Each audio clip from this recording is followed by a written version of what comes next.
Welcome.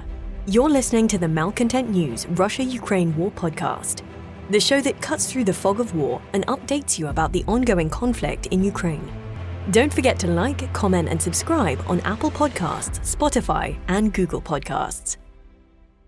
Hello, I'm Marina Yevshan, co-host of the Russia-Ukraine War Report podcast, and today is March the 27th, 2024.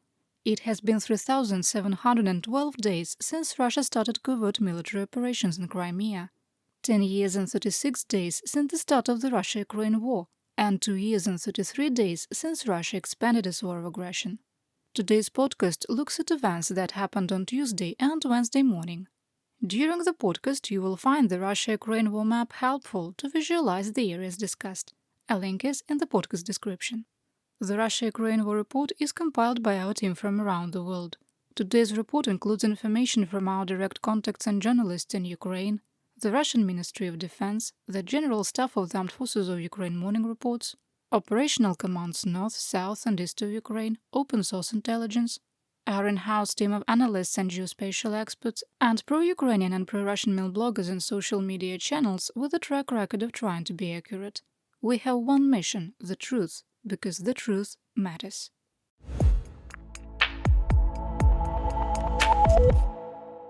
Here is my daily assessment. There are only small changes from yesterday, so if you want to skip ahead, it won't hurt my feelings. I won't even know you did that. 1.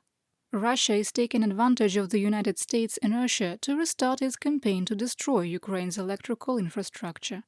2. The continued disjointed response to Russian aggression by Ukraine's allies continues to embolden Moscow, resulting in repeated acts of aggression against NATO alliance members and Ukraine's allies. 3. The filing of a motion to vacate against Speaker of the House Mike Johnson and the April the 19th resignation of Republican Congressman Mike Gallagher has created a window of opportunity that could move U.S. military aid for Ukraine forward. 4. Ukraine continues to systematically target Russia's oil refining capability to cause economic harm and degrade Russian mobility, despite protests from the US. 5.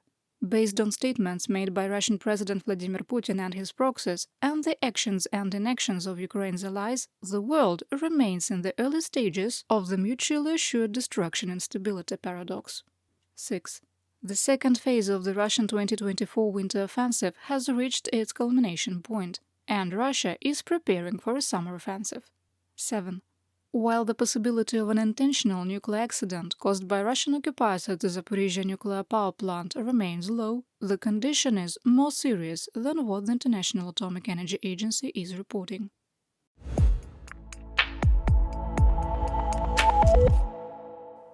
While there was fighting along the entire line of conflict, there were only a few significant developments to report. I can summarize the action report in 2 sentences. There was fighting in all the same places, and there was no change in the situation. Here are the major events that happened on the battlefield.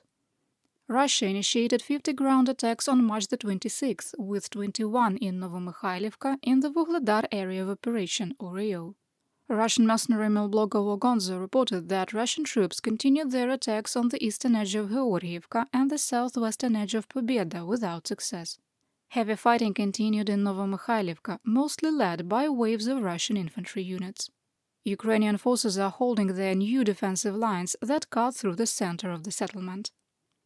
We can confirm that another Black Sea Fleet ship was damaged. The command of the naval forces of Ukraine reported that on March the 24th, the Project 18-80 Yuri Ivanov class spy and surveillance ship Ivan Hurs was hit by a Neptune anti-ship missile. The vessel was at its berth in occupied Sevastopol. High-resolution satellite images that we link to in our situation report confirm that Hurs was hit at the stern. However, there isn't enough resolution to determine the extent of the damage. Those are the big stories on the Ukrainian battlefront.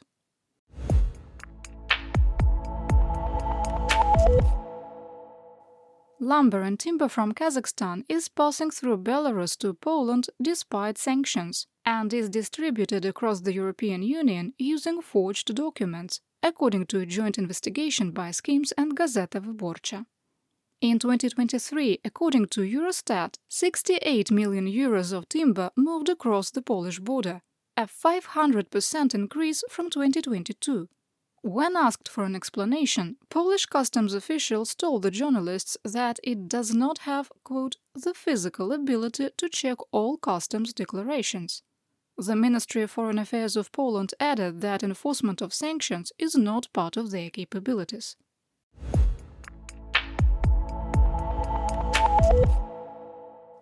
Here is what's happening on the Russian front.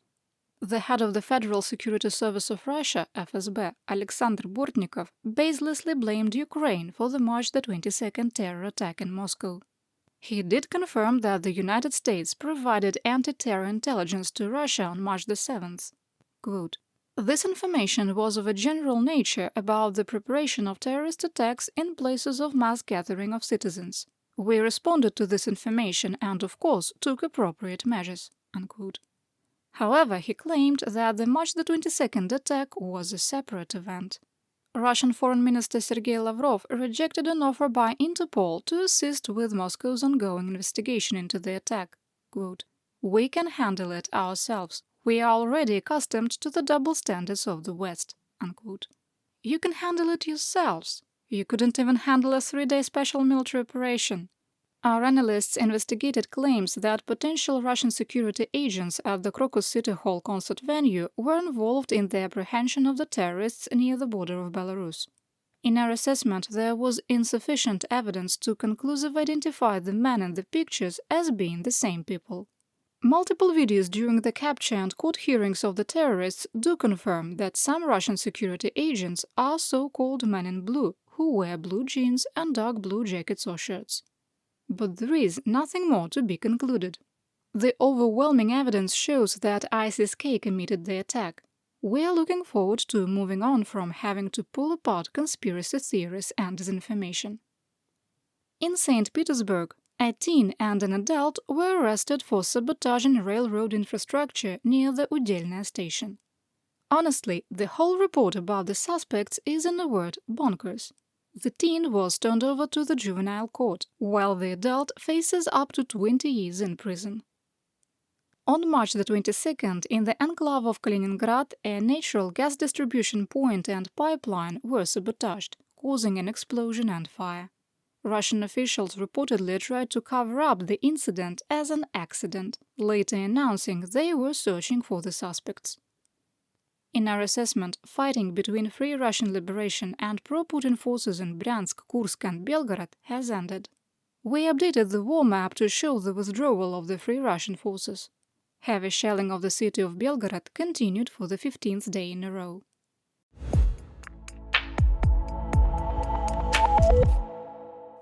Here is my theater-wide update. U.S. State Department spokesperson Matthew Miller indirectly confirmed last week's report by the Financial Times that Washington had pressed Ukraine to stop its attacks on Russian refineries. CNN reporter Kylie Atwood asked Miller about the Financial Times report, with Miller responding, quote, I'm not going to speak to specific conversations, but it has always been our position since the outset of this war that we do not encourage or support Ukraine taking strikes outside its own territory. Unquote. When pressed to clarify if Washington had recently discussed the attacks on Russian refineries with Ukraine, Miller pushed back, quote, This has been our long-time policy that we have made clear to the Ukrainian government. Unquote. It is clear indeed that Ukrainians dying quietly is so much more convenient than Ukrainians struggling to survive. You could have said just that, Mr. Miller. On the night of March the 25th to 26th, all 12 Shahed 136 one-way drones launched by Russia were shot down by Ukraine. An analysis of recent Kh-101 cruise missile debris found that the optical guidance systems used during the terminal approach are not equipped with night vision sensors. It is believed that this is a key reason why the missile strikes are timed to arrive at their targets after dawn. Ukrainian President Volodymyr Zelensky announced that he was making changes to the government. Quote, I am grateful to Oleksiy Danilov for his work as the Secretary of the National Security and Defense Council of Ukraine. He is transferred to another path, more on that later. I appointed Alexander Litvinenko as the new Secretary of the National Security Council. He will combine his experience of leading for Foreign Intelligence Service of Ukraine with the tasks facing the National Security and Defense Council. Oleg Ivashchenko became the new head of foreign intelligence." Unquote. In an interview with the US news agency Politico, the Minister of Foreign Affairs of Ukraine, Dmytro Kuleba, bristled at the continued delays in receiving military aid. Quote, "Give us the damn Patriots. If we had enough air defense systems, namely Patriot, we would be able to protect not only the lives of our people, but also our economy from destruction." Unquote. On March the 24th, we reported that the approved US 2024 budget included $300 million in USAID funds that could be trapped to provide Ukraine with another one-time military aid package. We've since learned that the money was already allocated in November 2023. France announced it would provide Ukraine with 80,000 artillery shells by the end of 2024, which is separate from all other programs previously announced. If all future promised deliveries are made, Ukraine will receive almost 300,000 more shells by June. Through the rest of 2024, there are clear commitments to provide almost 1.2 million additional rounds. There is also the ability to purchase another million rounds if adequate funds can be secured for the Czech initiative. Thank you to our European allies for filling the gap. France announced it had secured the funding to provide Ukraine with 78 Caesar 155mm self-propelled howitzers (SPGs), and the new funds have enabled it to speed up delivery. French officials also said they would adapt its AASM precision glide bombs to be compatible with the F-16. Currently, Ukraine is using MiG-29s to deliver the ordnance. Czech volunteers collected almost $1 million as part of the Gifts to Putin program. The money will be used to purchase over 1,000 RPG-75M anti-tank weapons. German arms maker Rheinmetall will receive almost $150 million from the EU to expand ammunition production. The money will be used to increase production in Germany and build at least 4 ammunition factories in Ukraine. Denmark confirmed that it would transfer 19 F-16s to Ukraine and sell 24 to Argentina. The Minister of Defense of Denmark, Troels Lund Poulsen, said they couldn't announce the final details until they received approval from the United States.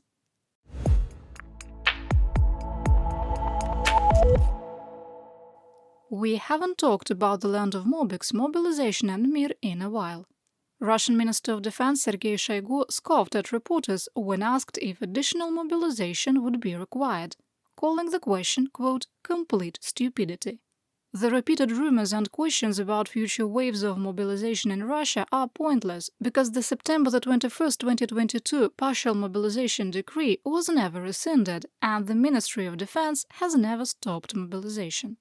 The Ministry of Defense suspended the mandatory retirement age for Russian troops. Last year, the Kremlin increased the retirement age for enlisted personnel to 65 and officers to 70.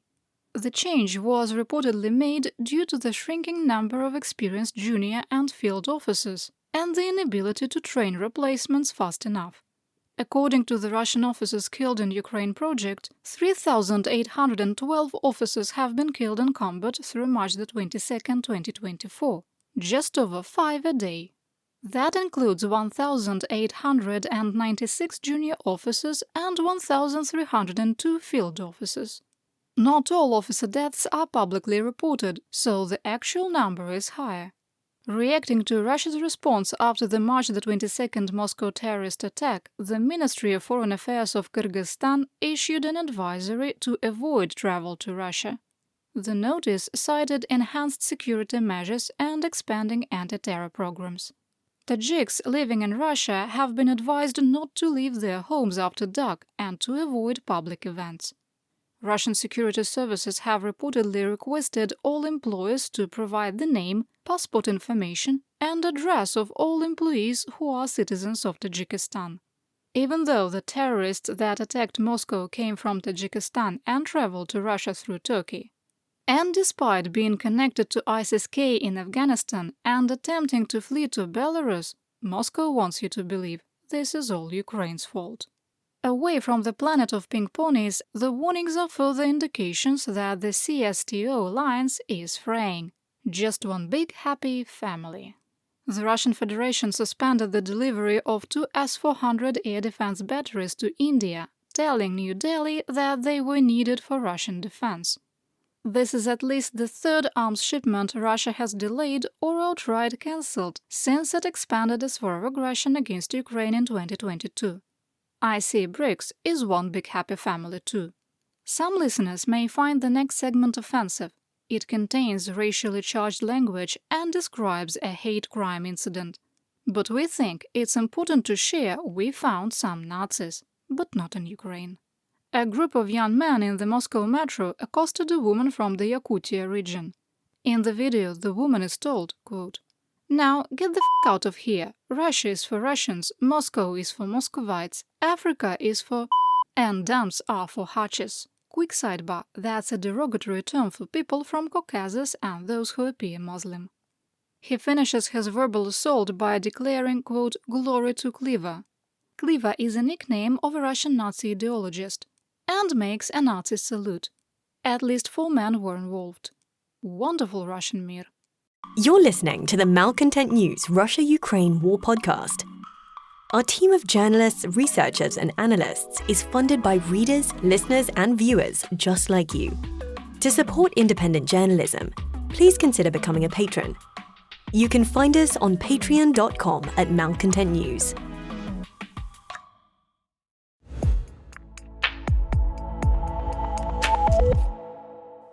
Putin's purge is accelerating as Russia plunges into a state ruled by an autocrat embracing Stalinism. The Kremlin appears poised to use the March 22nd terror attack on Moscow as a casus belli to lift the 1996 moratorium on the death penalty. Yesterday, the State Duma debated 2 draft resolutions. Duma Deputy Sergei Mironov called for putting its restoration on the September 8th referendum ballot, but Chairman Vyacheslav Volodin told the Duma that the death penalty could be restored without a vote by the people because a, quote, "decision of the Constitutional Court is sufficient." The death penalty was enshrined in the 1993 Russian Federation Constitution and is reserved for 5 crimes. On December 31st, 1996, Russia suspended the death penalty so that it could join the Council of Europe. Moscow withdrew from the Council on March 15, 2022, a day before it would be expelled. Quick assessment.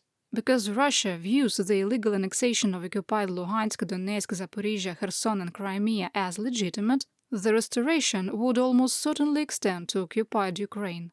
Our analysts believe that the death penalty will be restored by the summer and then quickly expanded to cover other crimes. Nikolai Konashenko, the husband of the director of New Holland Island in St. Petersburg, was arrested at Pulkovo airport.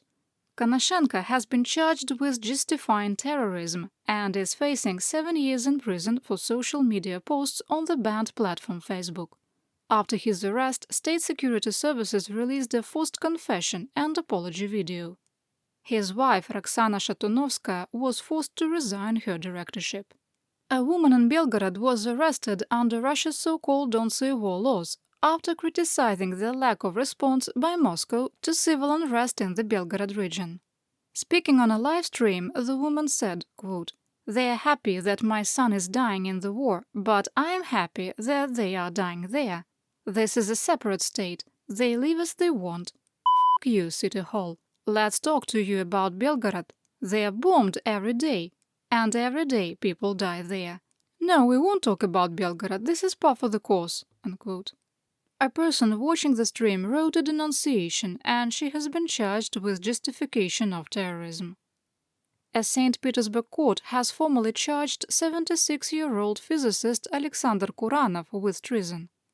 He was the former general director and chief designer of the research enterprise for hypersonic systems and has authored numerous white papers on missile technology.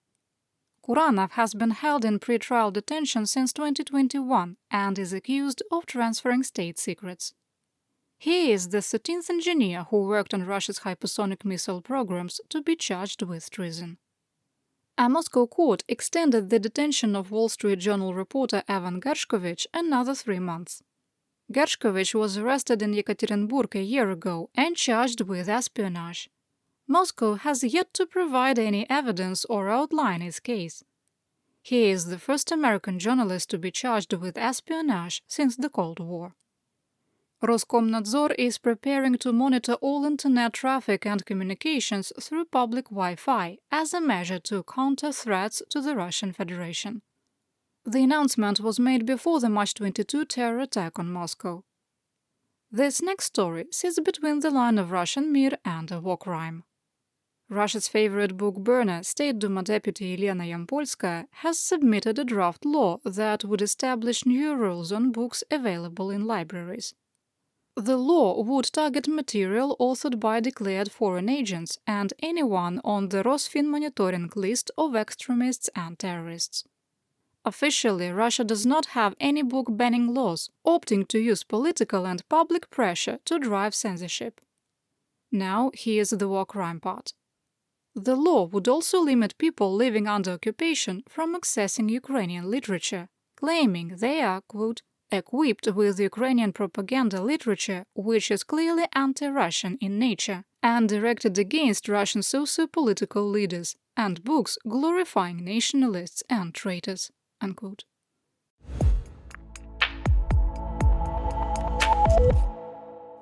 In our War Crimes and Human Rights section, we sometimes discuss topics that include torture, gender-based violence, and atrocities. Today's report contains some graphic content, so listener discretion is advised. The UN Human Rights Monitoring Mission in Ukraine reported that between December 1st and February 29th there were, quote, credible allegations that 32 Ukrainian prisoners of war were executed in 12 separate incidents, including 3 verified by the organization. The mission also interviewed 60 former Ukrainian POWs, with almost every single one describing the institutional use of torture by their Russian captors.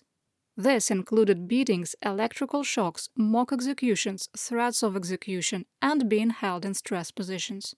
Additionally, over 50% of Ukrainian POWs were victims of sexual violence while in captivity, according to the HRMMU director Daniel Bell. Ukraine provided unrestricted access to the HRMMU, which interviewed 44 Russian POWs currently in captivity. None of them claimed there was torture or ill treatment at Ukrainian POW camps, but, quote, several made credible reports of torture and maltreatment during their transit from the battlefield. The illegitimate Supreme Court of the so-called Donetsk People's Republic sentenced 10 more Azov-style defenders to nearly 3 decades in prison. Over 1,700 Ukrainian troops are still in captivity after a May 21, 2022 International Committee of the Red Cross (ICRC) and UN-brokered surrender agreement. The Ukrainian Parliament Human Rights Commissioner Dmytro Lubinets reported not a single Ukrainian returned through POW exchanges reported interacting with representatives of the ICRC. The Russian branch of the Red Cross, RRC, was accused of having direct links with the Russian Ministry of Defense and abusing funds received by the ICRC. A consortium of news agencies reviewed documentation that RRC director Pavel Savchuk is a member of the All-Russian Popular Front. Funds from the ICRC headquarters in Geneva, Switzerland, were allegedly redirected to the occupied territories in violation of the RRC Charter. The British Foreign Ministry said that it was waiting for the results of an in-depth investigation, while Sweden called for the ICRC to take, quote, swift action in accordance with its constitution. The Putin-appointed illegitimate governor of occupied Zaporizhzhia, Yevgeny Balitsky, told Russian state media that Ukrainian POWs will never be returned. The Russian collaborator said that POWs would be used as penal labor and as forced conscripts until death to, quote, redeem their sins with blood. That sounds very similar to work makes you free. Russia is preparing to transfer 100 children from the occupied territories of Kherson and Zaporizhzhia Oblasts to a drone warfare training camp in the Krasnodar Krai region. The group, aged 14 to 17, will start 6 weeks of training on April 1st as part of the Russian Federation Youth Army program. The forced conscription of people under occupation and the training and/or use of child soldiers is a breach of the Geneva Conventions. We always try to end the war crimes and human rights section with some good news, and we do have some. Since March the 1st, another 23 Ukrainian children have been repatriated from the occupied territories or Russia in 5 groups. The children ranged from 2 to 17 years old and included a 17-year-old who fled the occupied territories on his own.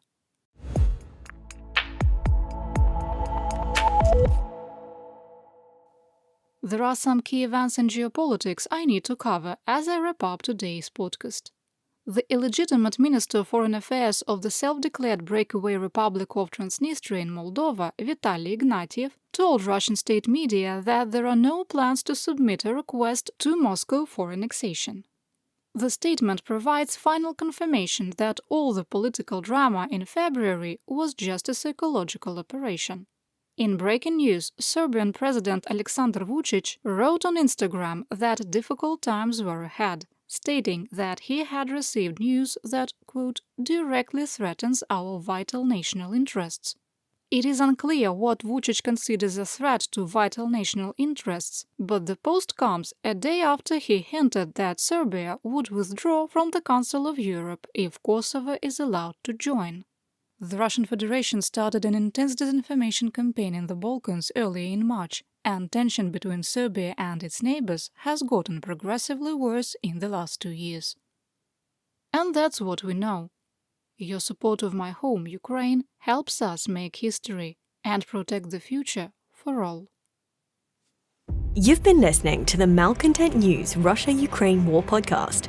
To help keep us independent, please consider providing financial support by becoming a patron. Want on-demand news in your hand?